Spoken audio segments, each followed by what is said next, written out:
we began to repel people, situations, and circumstances that are opposite what we think. And we attract people, situations, and circumstances that match the nature of what we think.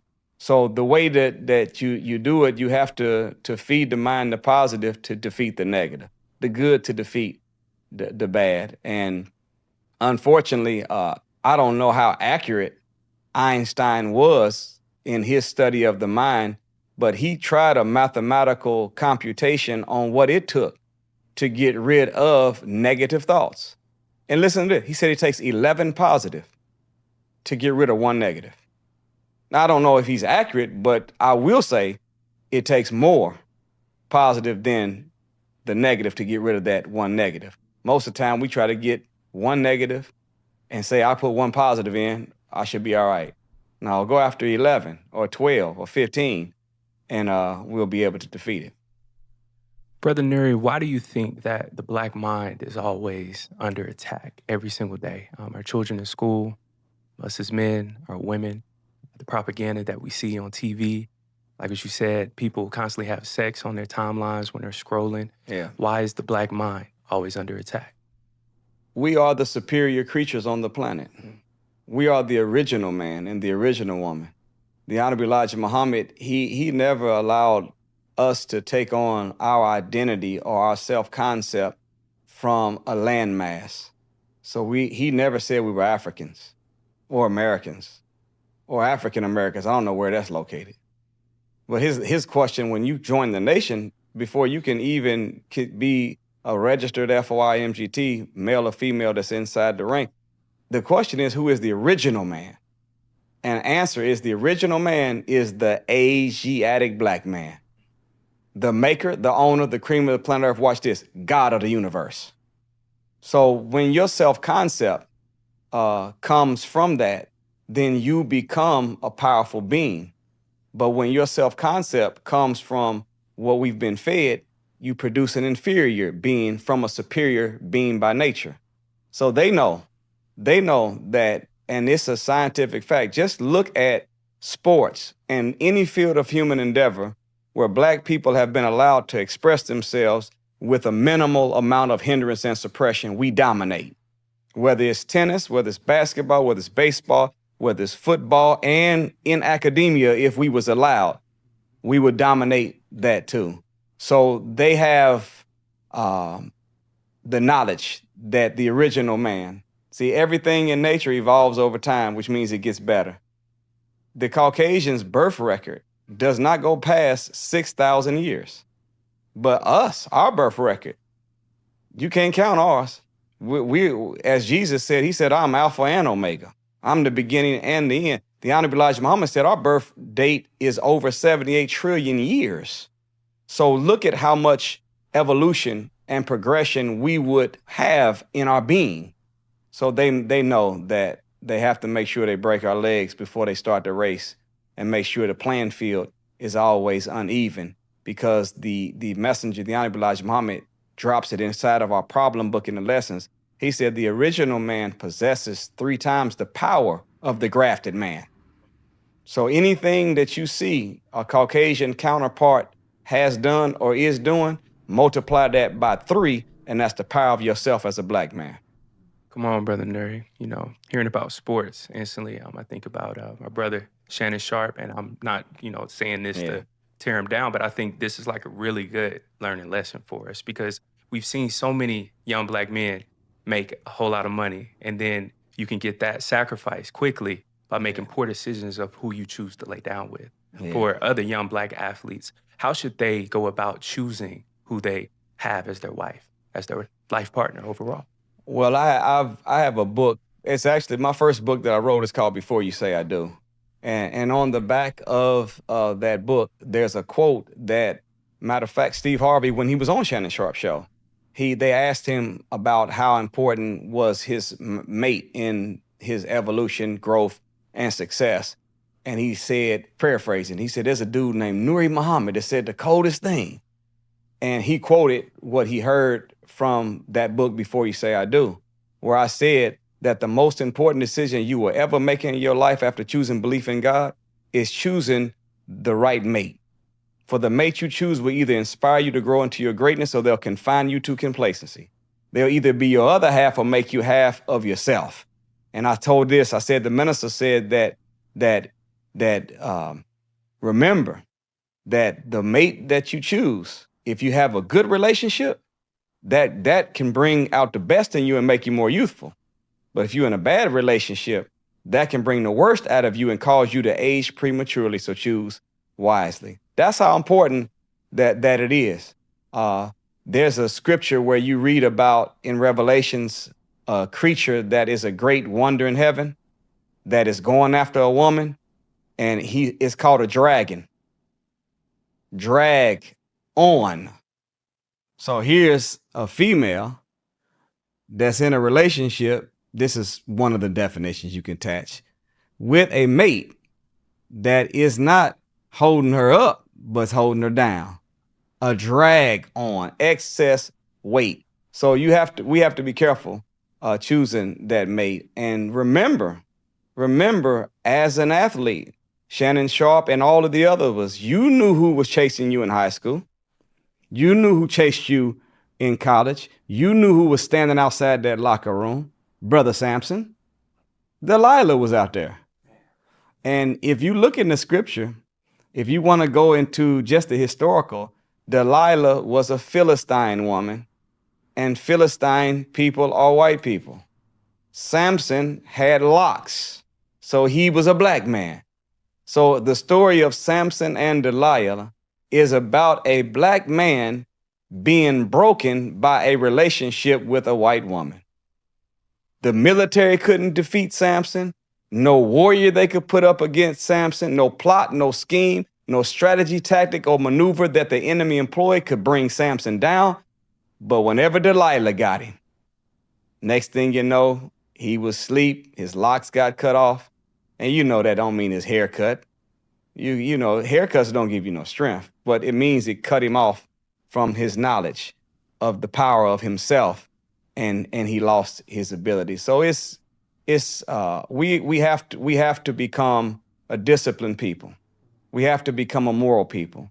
And our athletes, they do have the discipline. They do have the ability. They just have to follow the law of transmutation and take the principles of that discipline that they use to become great in athletics and start using that to become great morally, mentally, and spiritually. But it's possible. Unfortunately, we leave it all on the field. We leave it all on the court.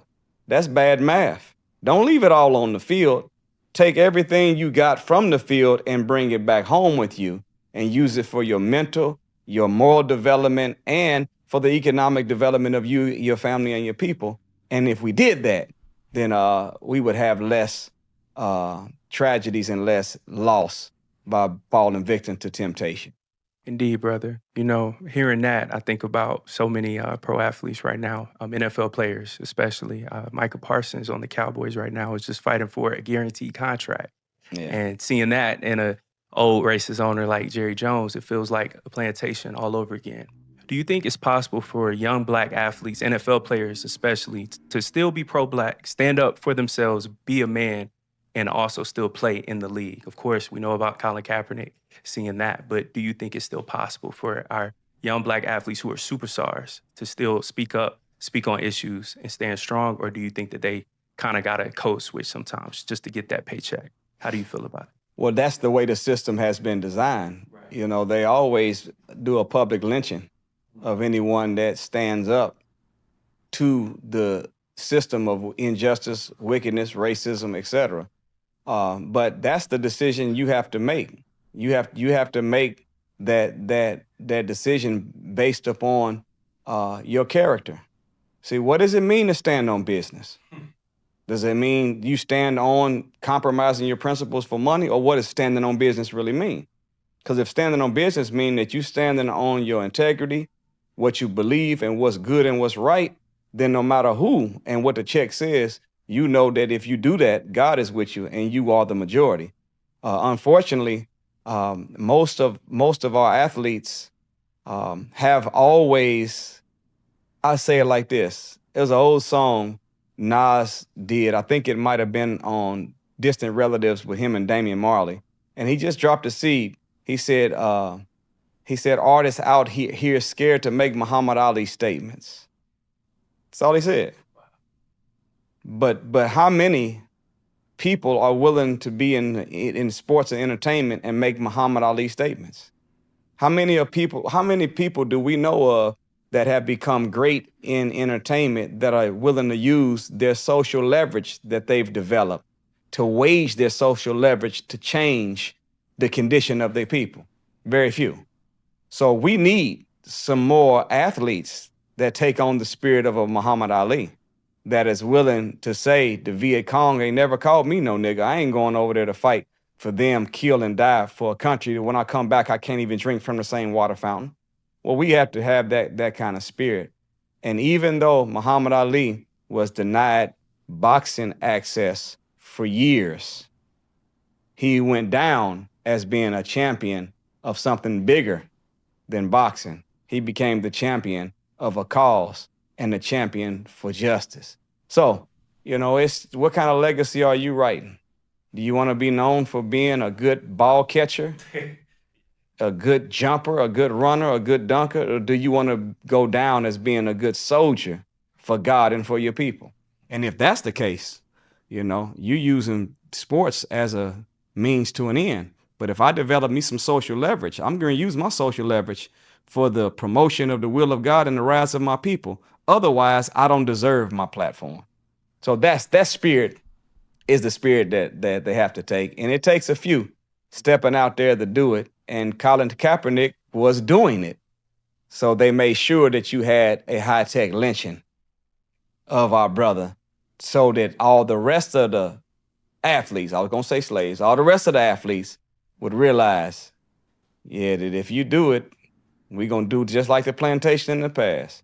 Every time that a black man on a plantation showed any revolutionary spirit, soon as they caught him, they didn't just lynch him or beat him. They made sure before they did it, they brought all of the slaves out and made them watch. I want to show you what happens to you when you rebel against me as your master. So when they do that and they see that he's in a situation where he never got that platform again to get access to those personal millions, so what though? What Colin Kaepernick has made as a contribution to the world with his social stance is greater than anything he could have done with $200 million, $300 million contract from the NFL. He shook up the world with what he did. He made a Muhammad Ali statement. So it's up to the brothers to say, you know what? I'm standing on business in the truest sense and represent what's good, right, true, what's of God and what's for my people. The hell what the NFL has to say. Come on, Brother Nuri. Yeah. Man, you had a phenomenal conversation on our brother Cam Newton's podcast. I enjoyed that. And man, One thing that you really talked about that caught my attention was how we don't translate our skill sets from playing sports to real life. Yeah. And growing up, I played sports in high school, college, all of that at a high level. But after school, I always had a plan B. But then I saw so many friends who didn't. You see them fall off on the wayside, whether they end up in debt or prison. How do we start to translate everything that our young boys are learning in sports towards real life as well, and not football, basketball always being that end-all be-all? That's a very good question. I will say this, that it touched my heart. I got a little teary-eyed. It was 2 days ago. I was at the gym, and a brother came in, and he recognized me, and he's an NBA scout. Wow. I'm not going to say what team he's for because they'll come get him. He's an NBA scout. Listen what he told me. He said, brother, what you said, I've been taking that all over the country to all the high school and college athletes that have a goal to make it to the NBA. And I've been putting it in their mind. He said, what you said, you hit it on the head. And what I was saying is that white people put their children in sports to extract the principles from it. Black people, we put our children in sports to become a professional at it. So when we give our all to it and don't become what we wanted to become in the NFL or NBA, we leave with a broken spirit. And next thing you know, we or on drugs, on alcohol, operating in a mediocre existence. But the Caucasian who went in not to become a professional at it, but to extract the principles from it, they took the teamwork, the sacrifice, the discipline, the ability to categorize personal problems and still perform on the court, hearing instructions, all those principles, and they took that to their law firm, their insurance business, their dental practice, and now by the law of transmutation, they're transferring their what they developed in sports and bringing it to business and becoming successful in life. And I would say phase one, we as parents have to do a better job at rewarding academics more than we do athletics. Parents will sacrifice thousands of dollars, work overtime to make sure their baby can make it to the AAU in the summertime, make sure the baby got the cleats and the shoes. When it's time, whenever they win, they at every game cheering from the sideline for all the little league, all of the basketball. Then when it's over, sacrifice and take the whole team to get pizza. Look at all the investment we put in our child for athletics. Well, let's start doing that for academics. Why not take all the students from your son's class that made it on honor roll this year, and we gonna have a pizza party for them? Why not celebrate them? So it starts in the home. It starts in the home with us beginning to celebrate academics more than we do athletics. And telling that child, remember, I'm not telling you don't try to become a professional NBA basketball player, NFL football player. I'm not saying don't become that, but remember this. Even if you become one, there's 55,000 or there's 500,000 black boys playing high school basketball right now. Only 17,000 of them are actually playing college. Out of the 17,000 that play in college, only 44 of them will make it to the NBA. And out of the 44 that make it to the NBA, only 7 of them will get a starting position. And the 7 to get a starting position, their career is going to last an average of 5 to 7 years. So you got 500,000 black boys competing for 7 full-time jobs that ain't going to last for 5 to 7 years. Even if you did become one of them 500,000 that made it. Think about that. You there, 23 years old, you come into the league, you out by 30, don't you? What you going to do for the rest of your life? If all you know how to do is hold a ball in your hand, you're going to have a problem. Do you know that I said this when I was young to my cousin, who was a great basketball player? He was playing college basketball at Ball State University, and he came home happy. He was full ride scholarship. He showed me a picture of the Ball State basketball team. They had maybe 20 people on the team. And I said, are you noticing something about this picture? He said, no, what you talking about? Just look at it. What do all the black players have in their hand? Basketballs. What do all the white players have in their hand? Books. This is a basketball picture. See, they know that a picture's worth 1,000 words. They know that there's a social law that's attached to everything you see consciously and subconsciously. So they wanted to make sure that the white players on the team knew, yeah, get good at this, but make sure you realize that this is the number one thing you need to be focused on. But the black boys, all of them had balls in their hand. White players all had books in their hand. That's the math that we've got to flip. Keep a ball in your hand if you want to, but make sure you got some books in the other hand. And know that, as Magic Johnson said whenever he was in his, I believe it was the first year they did what they called the D League then. I think it's the G League now. But that was the developmental league, people that was on their way to the NBA.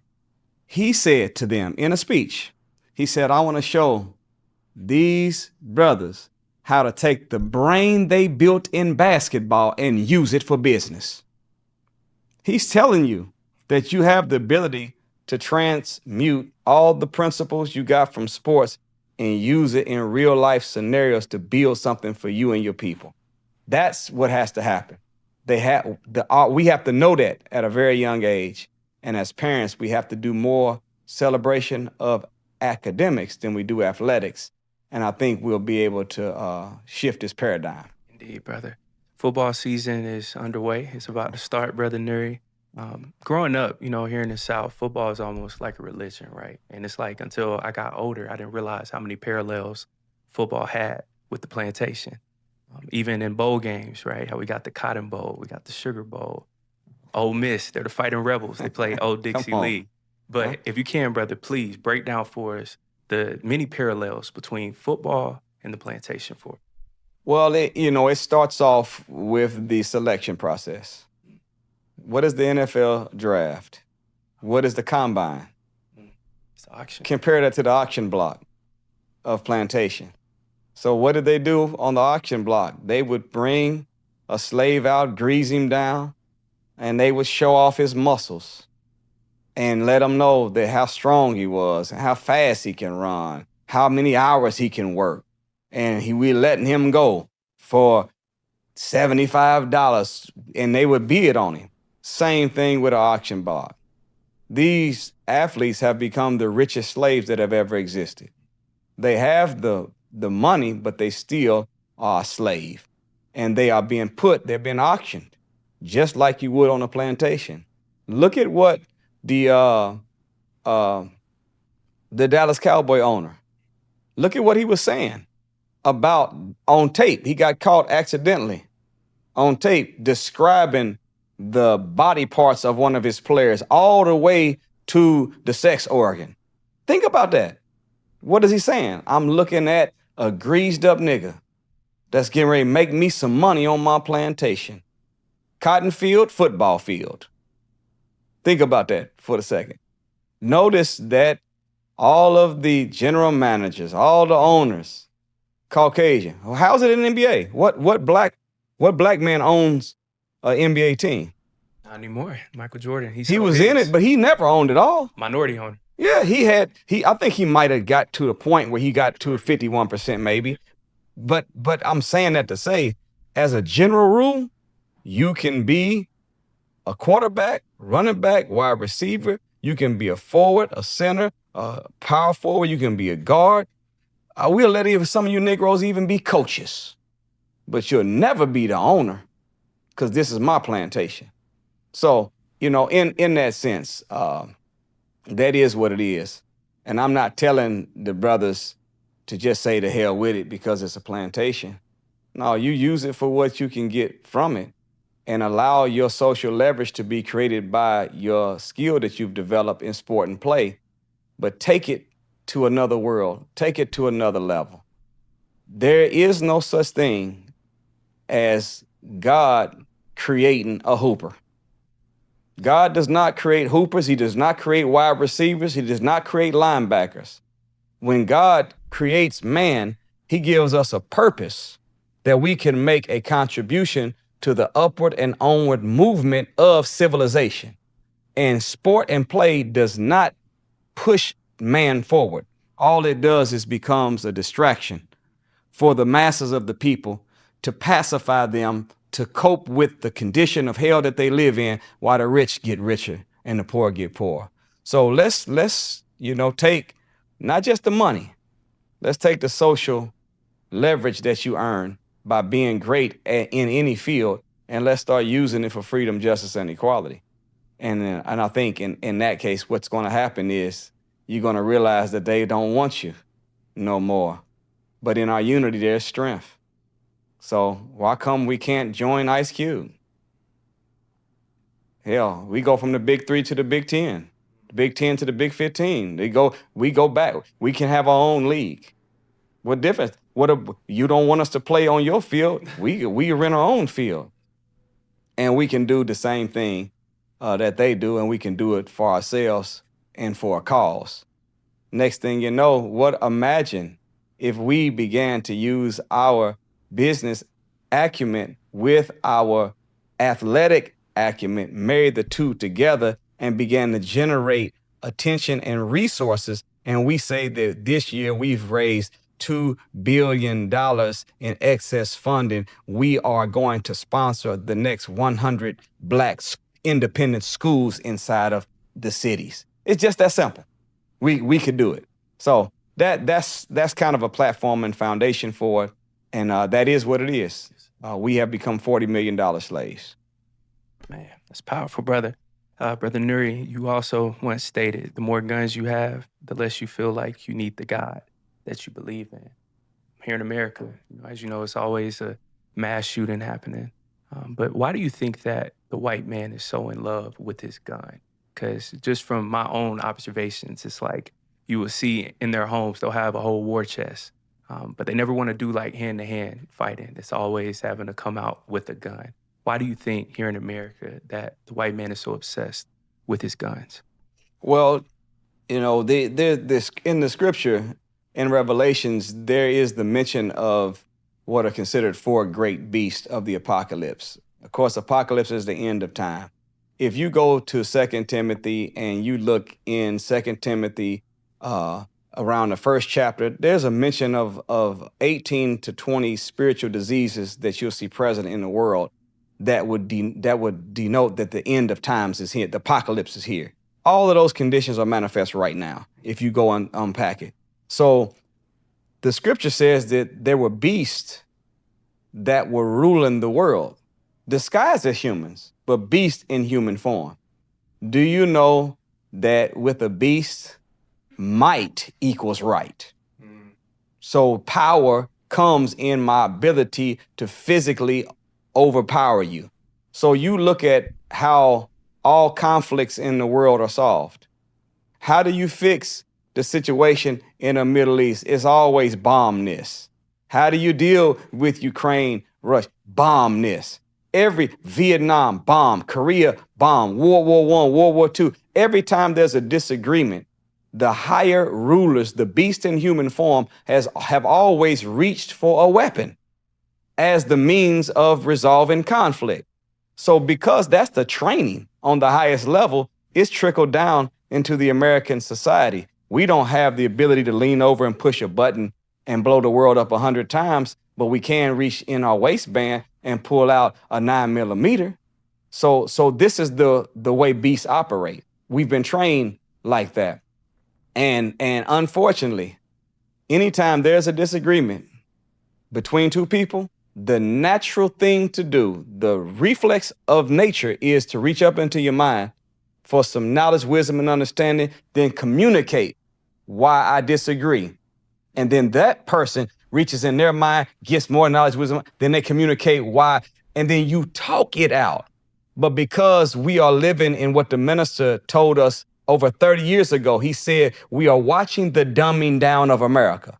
The people are getting more and more ignorant. Do you know in 1991, there was a Yale study that tested the average use of the mental power. At that time, the average human being in America used 3 to 8% of their mental power. Now they just did the study again around 2018 or so, less than 1% mental power. And that was in 2018, huh? So, 7 years later, it's worse because we can't even remember our mama's phone number no more. We don't need a brain. We got ChatGPT. We don't need a brain. We got Google. So there's no knowledge in the head. There's no memorization skills. And there's a law of use in the universe that says 3 things. If you misuse something, you're going to lose it. If you abuse something, you're going to lose it. But guess what else? If you don't use it, you will lose it. So if you got 99% of the mental power of man not being used, we're losing it. So now disagreement comes, we reach up, but there's nothing there. So once you reach up and there's nothing there, the only thing left is to reach down for a weapon to resolve the conflict. That's why it's so much violence in America in that sense. And you multiply that with our inbred self-hatred of one another, where it's easy to kill each other. We've never reached up and found nothing and then reached down for a gun when it came to conflict with white people. We only reach down for the gun immediately when it's coming for us, because in our mind, we hate our brother because we hate ourselves. And that's why the most honorable Elijah Muhammad said that the real solution to all black on black crime is a very simple but not necessarily easy formula. He said this, he said, Knowledge of self produces love for self. And when you love yourself, you start doing right by yourself. And when you love yourself and do for yourself, your brother, base word of brother is other. Your brother is your other self. So if I know me and I love me and I'm doing right by me, I'm going to treat my other me the same way. That is the great panacea to stop all of this conflict between us. But the enemy, the reason they do what they do is because you're not dealing with a human being. You're dealing with a beast in human form, and they don't think that revelation, scripture, wisdom, logic, reasoning, deduction, inference is the solution. They say might is right. And as long as this is a dog eat dog world, and I got a bigger gun than you, then that's how I solve my problems. So you can't tell the little people don't shoot each other when every time we look on the news, that's what y'all do to solve the conflicts. So this is really it's a recipe for disaster. And that's why the hand of judgment from the Lord of the worlds is on the United States of America. This is Babylon, ancient Egypt, Rome, Sodom and Gomorrah, and Nineveh multiplied by 1,000, all existing in one geographical location. It's a 2,000 by 3,000 square mile hell. That's what America is. America is Satan's headquarters. This is where the evil is rooted at and where it's spread all over the world. So, we gotta come out. We hostages right now. We got to come on out of this thing. As the scripture says, come out of her, my people, that you be not partaker of her sins and her plagues. So as long as we stay among them and we participate and do the evil that they are tempting us to do, we're going to get the judgment that they're going to receive. That's why the minister is who he is. He's God's man raised to try to warn us and say, look, come on out of her, my people. We so messed up, though, that as Pharaoh yesterday with Moses went to Pharaoh and said, Pharaoh, let my people go. We're so messed up that the minister has to come to black people and say, look, my people, let Pharaoh go. He don't even have us no more. We got him. We got a bad Stockholm syndrome or battered woman syndrome. We got plantation psychosis. Stockholm syndrome. Yeah, that's what they called it. Yes, sir. Stockholm's because it was in, Sweden. That there was 5 Swedes that was in a bank for 3 days, held hostage. The first day they beat them up, put them in there, and then they start giving them water, giving them food, start being a little kinder to them. Next thing you know, after 3 days of going from extreme abuse to just a little kindness, some of them, when they got out of jail, they posted bond, tried to post bond for them, and went and testified on behalf of their tormentors. Now that happened with 5 people in 3 days. What do you think has happened to 40 million of us for 450 years?